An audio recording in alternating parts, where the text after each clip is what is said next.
You are watching KAVU 25 News Now at 10. Good evening and thank you for joining us. I'm Adam Seibel.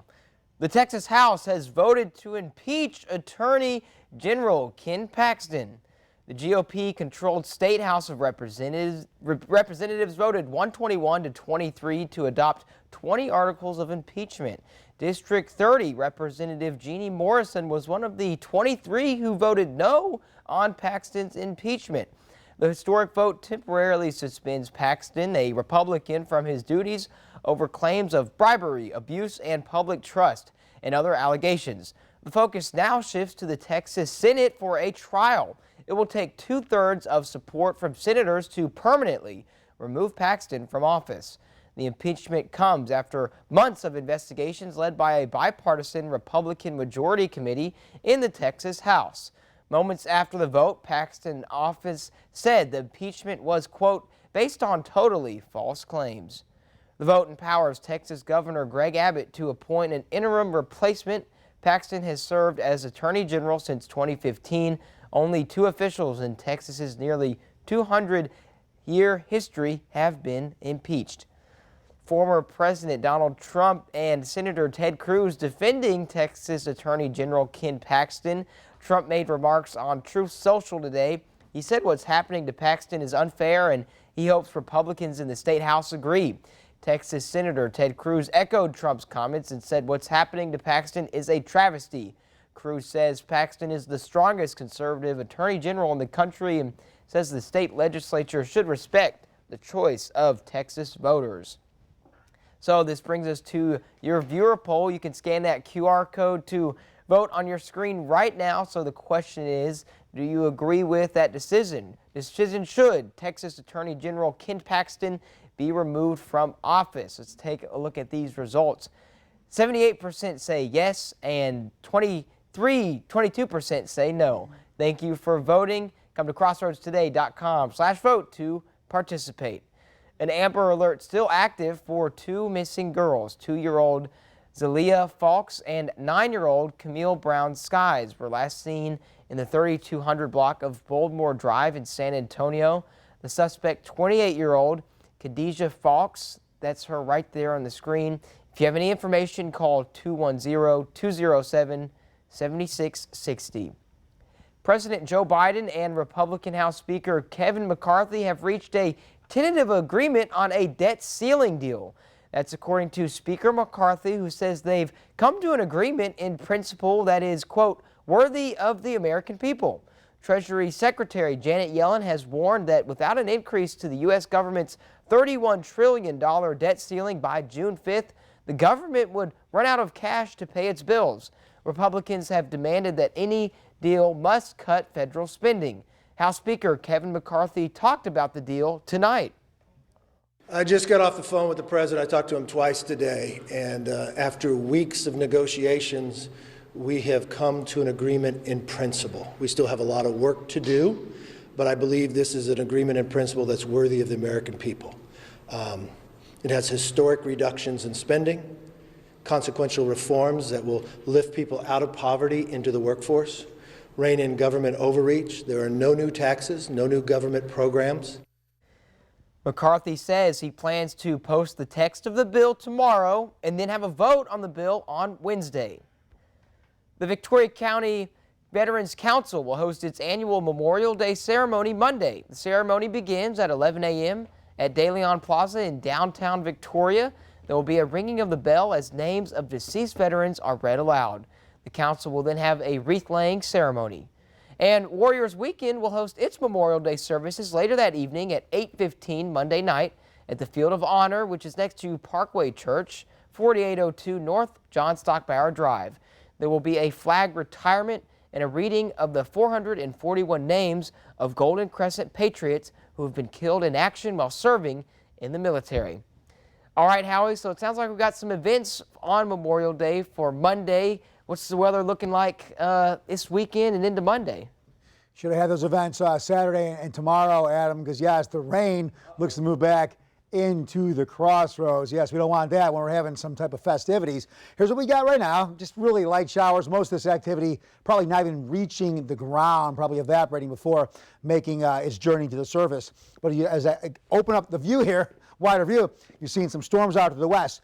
Those storms are headed our way in the coming days. Winds right now, not too bad, 12, 15 miles per hour at best. In some spots, we'll drop down to 69 degrees overnight. We're going to talk about our wet forecast and our dry off. Plus, storms already brewing as hurricane season is less than a week away. We'll talk about it coming soon, Adam. All right, thanks, Howie. Gas prices in the crossroads much lower for this Memorial Day weekend than they were a year ago. AAA reports the average gas price in Victoria County, $2.99, just under $3. That's $1.25 less than it was last year.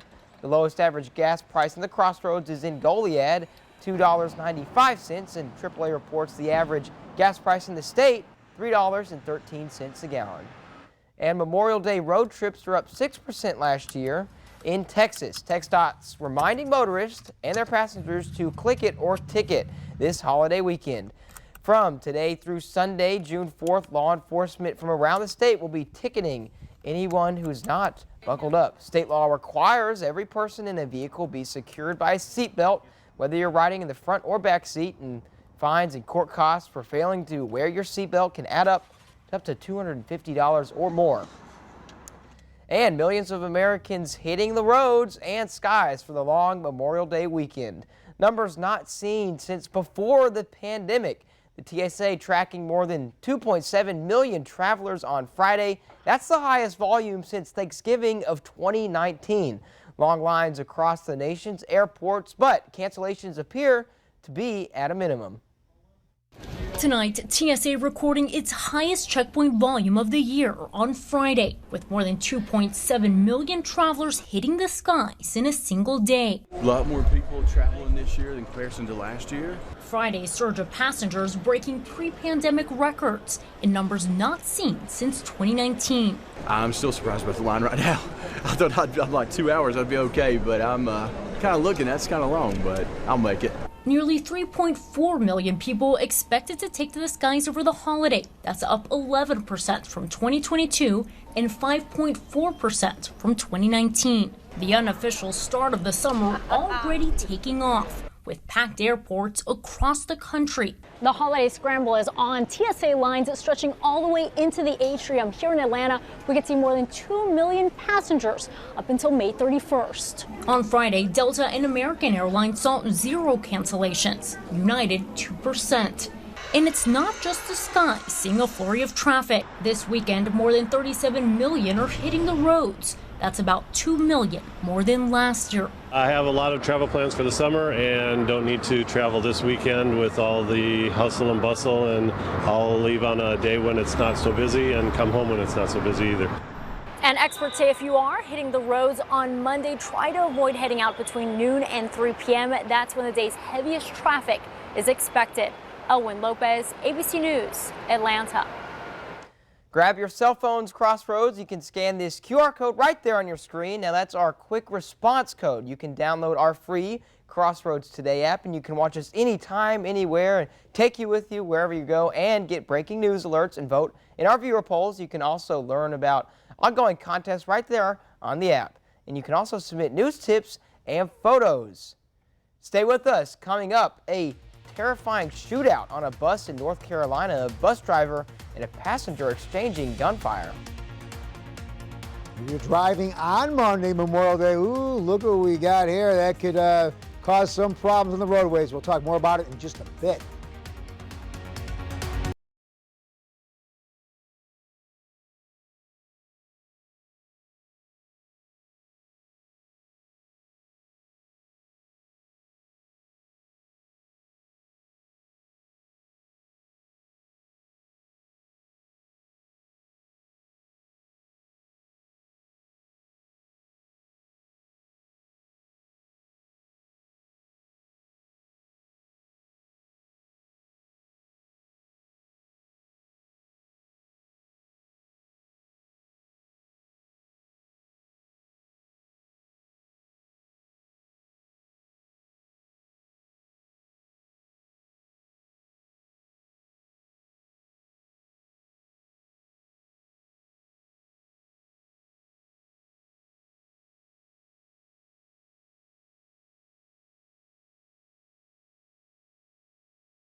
Shootout on a bus in Charlotte, North Carolina. A bus driver and passenger exchanging gunfire after that passenger asked to get off the bus between stops. 2 other riders caught in the crossfire ducking for cover, and a warning, this video may be disturbing to some viewers.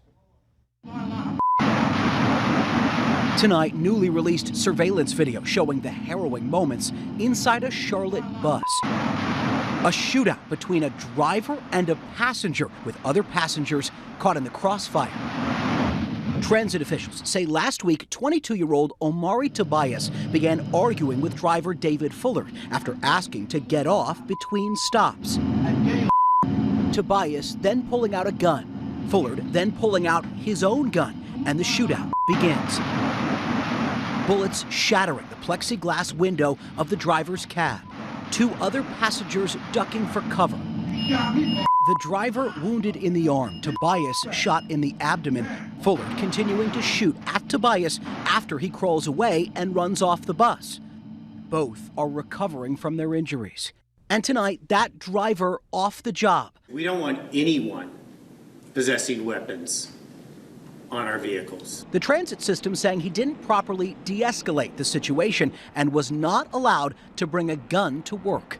The driver's attorney saying his client feared for his safety. I hear it from a lot of my clients. What they want to do is do their job, but they also want to get home.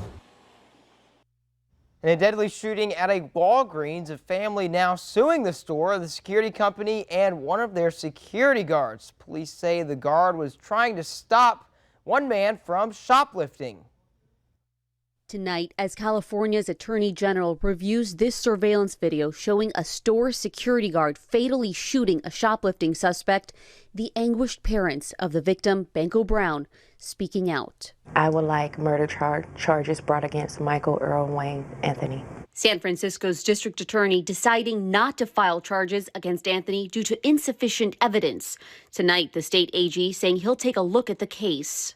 Authorities say this video inside a Walgreens from April 27th shows the armed guard trying to stop the 24-year-old from allegedly stealing.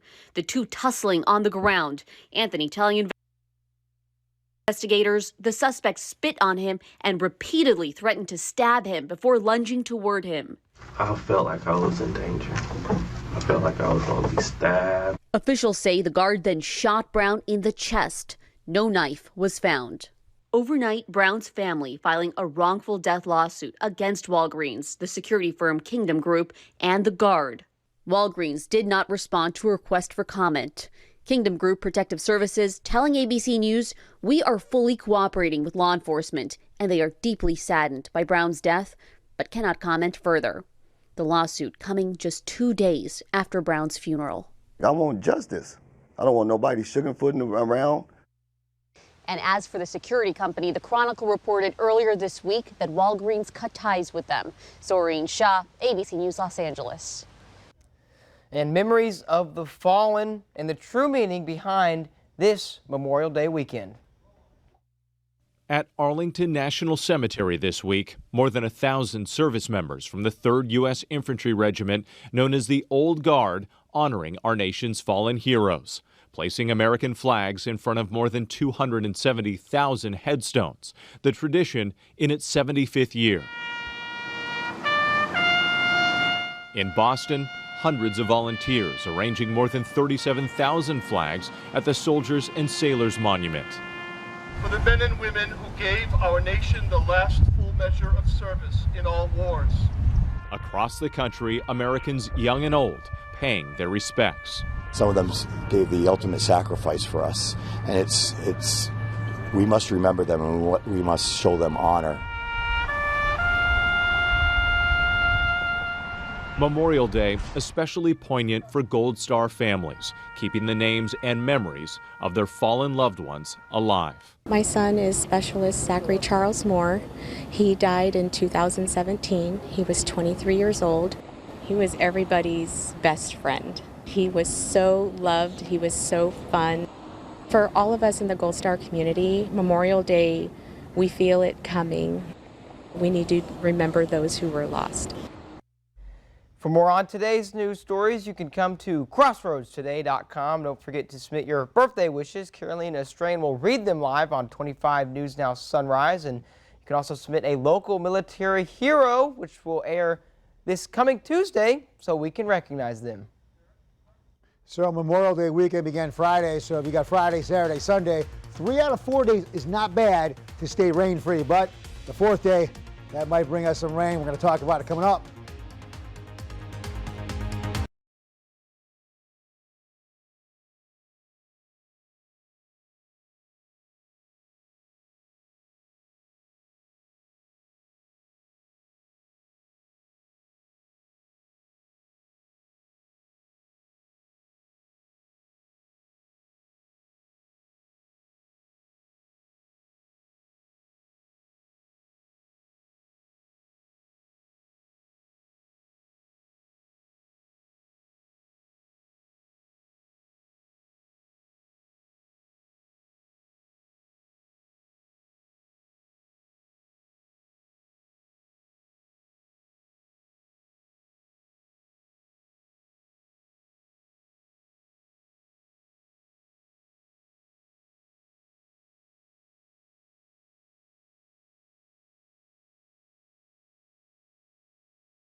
All right, here we are. More dry, warm weather for tomorrow, but then we have showers Monday. We dry off, though, later on in the week. Okay, so let's go to what we're looking at for our almanac. 88 today, pretty much where we're supposed to be. We've been 102 back in 1928. We very easily could be 95 degrees on a day like today. Stayed a little bit on the cooler side. A little bit of cloud cover here and there blocked out some of the sun's rays. Here's our radar. Very minuscule amounts of rain, if any, really reaching the surface. You open it up, though. Yeah, there's storms out to the west. What's the big deal? Well, those storms should make their way into the crossroads by Monday. Yeah, perfect timing. That's right, Memorial Day Monday. Everyone off celebrating, grilling out, one of the grilliest holidays of the year. And yeah, we could be seeing some showers. All right, here's our dew points on the high side. Mid-60s, close to 70, so a lot of moisture makes it stuffy and uncomfortable. Not good sleeping weather. Here's our winds. Okay, winds coming down a little bit compared to earlier. We had some winds about 15, 16 miles per hour.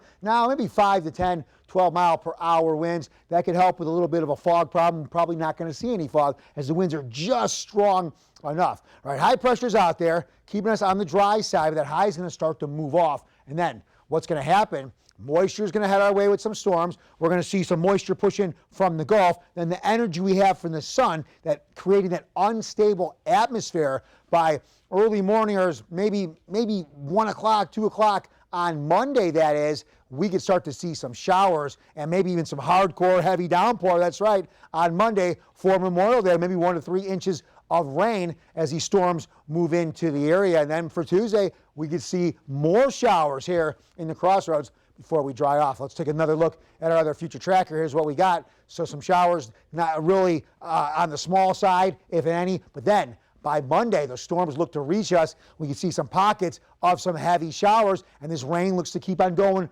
right into Tuesday. Look at some of this heavy bands for Tuesday night. All right, here's our marine forecast. Really, with seas just around 2 feet, bays remaining on the smooth side. Looking ahead the next couple days, water, flirting with that 80-degree temperature. Winds maybe 5 to 10 miles per hour. So if you're out there on the water, fishing, boating, looks pretty good out there other than when the showers arrive here. So, okay, what do we have now for our future track for tropical storms? Well, hurricane season doesn't start until Thursday. We've got non-tropical low-pressure storm about 60 miles south of the Carolinas. What's it going to do? It's going to move inland. It's a development and further strengthening in terms of turning into a tropical storm or hurricane. Not really likely at all. But We're going to looking at gusty winds, dangerous surf, and rip currents overnight tonight and into tomorrow when the storm starts to move inland. So season's kind of off to a start, even though it won't be on the tropical side. Okay, here's what we have now. We are looking at tomorrow, and tomorrow is, or tonight, we'll start with overnight, 69 degrees, partly cloudy, very seasonable. Then we'll go to tomorrow. We'll stay in order here for tomorrow, 89 degrees, partly sunny and seasonable. Looking ahead to the rest of the week, we'll start with Memorial Day. I know those showers move in for Monday. They keep on going Tuesday. Then we look to dry off later on in the week with temperatures around 90 degrees. For more weather, news, and sports, you can go to our app. That's at crossroadstoday.com, and that is free with any Android and iPhone. And now we go to Sports with Zach. We're down to just one team left. I'll have who coming up in sports.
Well, Hallettsville's postseason push came to a halt this past Thursday in Kennedy. They took on the defending state champs, the London Pirates, down 1-0 early, with London threatening for more. But a great throw from the outfield is going to cut the runner down at the plate. Now, later on in this game, in the 6th inning, Hallettsville down 3-0. But suddenly, they have life. Great opposite field power gets it over the head of the left fielder. 1 run scores, the tying runs in scoring position. They'd push across 1 more run, but London would tack on 2 more in their half of the inning to survive the tough Hallettsville Brainers. We were able to catch up with head coach Golke after the game. Here's what he had to say. The fight we gave them, I think we gave them all they could handle. Maybe a few more bounces, a few more calls go our way, and it's a different game. The experience of playing a #1 team in the state, and they know now that they can play with anybody, so that's huge going forward. They are only losing 1 player, and that is left fielder Brant Trilicek. They look to get right back at it next year. Shiner lost to Weimer in the postseason last year on a shot of revenge this year. They took game 1, dropped game 2, lost game 3 on a heartbreaking walk-off 3-run homer. Now we do have 1 team moving on, and that is the Shiner baseball team. After winning game 1 4-0, in game 2, they made easy work of Mumford, winning that one 9-2. Pitchers Ryan Peterson and Drew Winsky carried the load for Shiner, pitching both, allowing just 2 hits apiece in both games. Shiner advances to the regional final. Now from the high school ranks to the college ranks, teams battling for a shot at the Women's College World Series. Oklahoma in Norman down 7-4 with 2 outs in their final at bat until this 3-run bomb ties it. Some Sooner magic and great defense later that inning from OU would help propel them to an 8-7 victory and punches its ticket to the Women's College World Series. Now, the Texas Rangers did what they do, and that is they continue to win. And over on the Astros side in Oakland, Jeremy Pena gets the scoring starters with a 2-run shot in the first inning, 2-0 Houston. Later on, it would be Alex Bregman with the bases loaded, a bases-clearing double.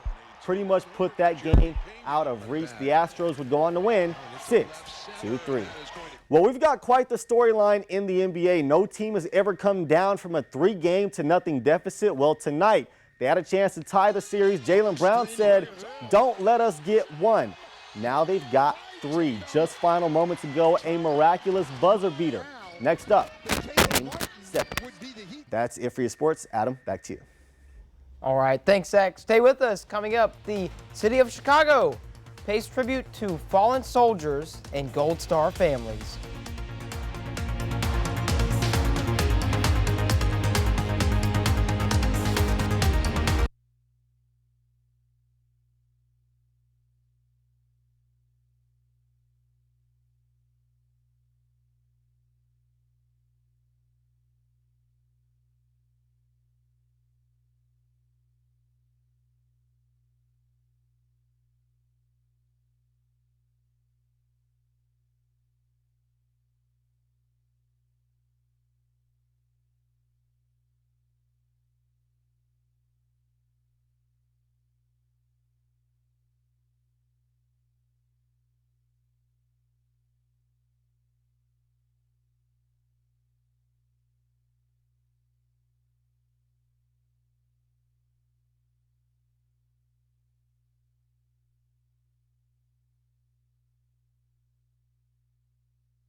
We want to invite you to experience our new digital streaming service, Crossroads Today Plus, which you can find on your connected TV through Amazon Fire TV, Roku, Apple and Android TV, and on your cell phone. Just search Crossroads Today Plus. The city of Chicago pays tribute to fallen soldiers and Gold Star families. Crowds gathered today to mark Memorial Day remembrance. The annual wreath-laying ceremony took place at their Eternal Flame in Daly Plaza, with each branch of the armed services represented. The ceremony honors the nation's military heroes who laid down their lives in service to their country during combat operations or while on active duty. You know, you don't have to go all the way to Chicago. Even right here, here in Victoria, we've got that Field of Honor, like we said, off of John Stockbauer, and they still have, I think, all those flags out. I think Colonel Petrosh said they've got close to 500 or so flags. So no, it's beautiful. It's breathtaking when you drive through, and it's such an honor that they're honoring, you know, all these fallen soldiers. Yeah. And up in that's my neck of the woods up there in Chicago. They're doing a lot of this stuff when the weather is fair, because here the weather is going to be changing after Friday, Saturday, Sunday. Some nice days to grill out, have fun out there. Things are going to change. Let's go into that right now. Here is what we have. So probably by, I don't know, maybe 11-ish in the morning, 9 in the morning on Monday and Memorial Day, we're going to start to see some showers. And not a complete washout, but hey, it looks to keep on coming into Tuesday, so lots of showers overnight. 69 degrees, partly cloudy, very seasonal, pretty much where we're supposed to be. And then for tomorrow, Simon says, there we go. Tomorrow, it's been sick in this clicker a little bit. 89 degrees, partly sunny, so Sunday, the 3 out of our 4 days of the Memorial Day weekend, if you count Friday, looking pretty good. The thing about it is, we're looking at some changes by Monday, the official day, Memorial Day Monday. We could start to see some showers. But then, hey, we start to dry off later on in the week. Temperatures pretty much around average throughout. But again, we're looking after a dry Memorial Day weekend. We're looking at some showers Monday, and then we dry off later on in the week. All right, thanks, Howie. Thanks, Zach, and thank you for being with us. Remember to subscribe to our YouTube channel, Crossroads Today. Have a good night, everybody.